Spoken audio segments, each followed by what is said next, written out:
Well, we're back. The beautiful sights of Gincho as we are continuing here with round 2 action. What a heat Sage Eriksson put on that last one. Exciting to see her. And we've got another barn burner. Laura Enever up against Chelsea Tuach. I love this. Peter Milk just keeps on coming. I mean, these are some of the most pristine conditions I've seen at Ginchu. It looks so inviting right now. The sky is blue, the water looks turquoise. I want to just be laying on that sand, or better yet, in the water myself. It looks really fun. Chelsea Tuach looking for her first win of her career on the championship tour. Can she do it, Rosie? Wow, it's going to be hard to stop the form of Laura Enever on her backhand. We'll see what she can do as the first turn pretty solid. Second turn a little bit flat, but the final move holds on. So a start here for Laura Enever. Pressure applied straight to Chelsea Tuach.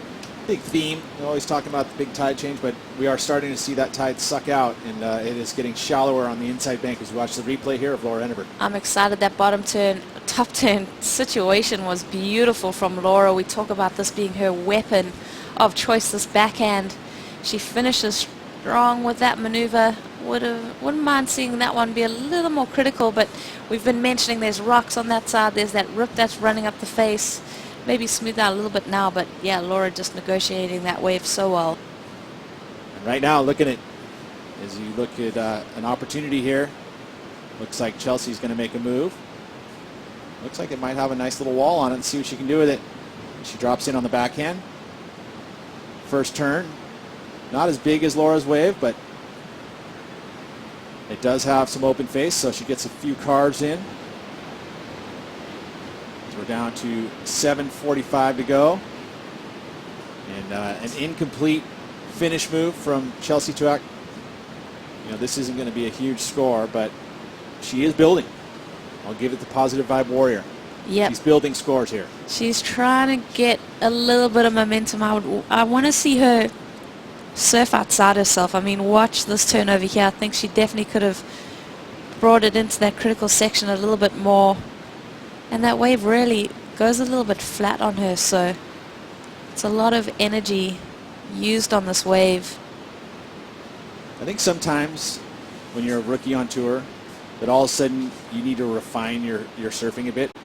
And that season going into the back half of the year is now going to be open on October 15th, so we've got a few more weeks before we get started again. But you would think that Nazare being as consistent as it is going to be a spot. As we watch Chelsea now, looking right, looking left, realizing the opportunity not good.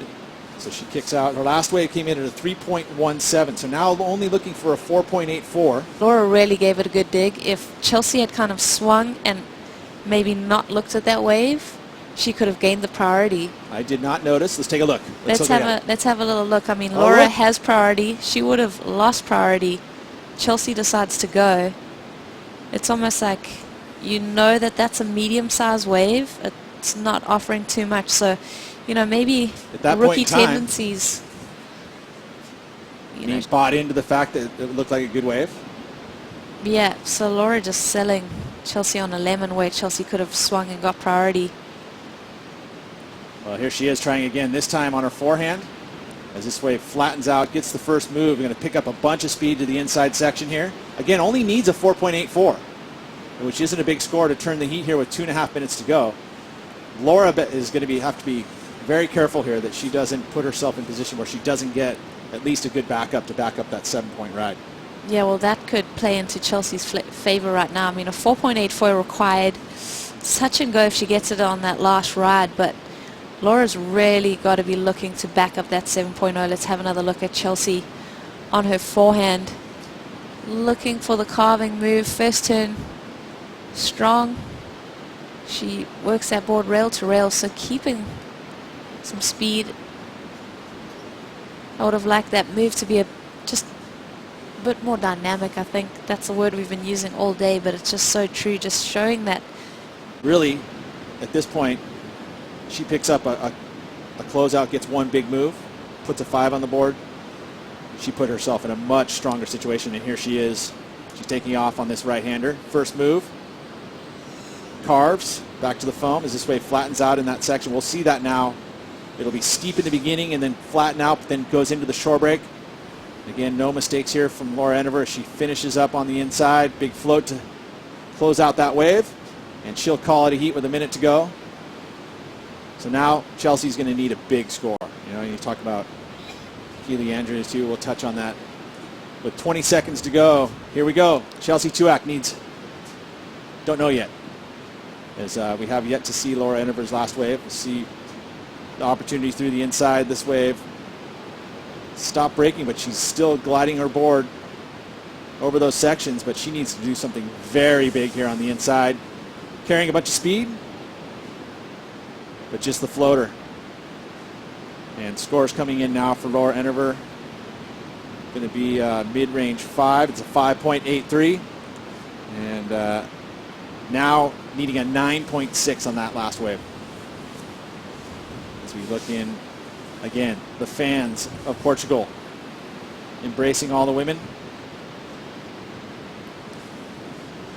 So needing a 9.6 on this last wave.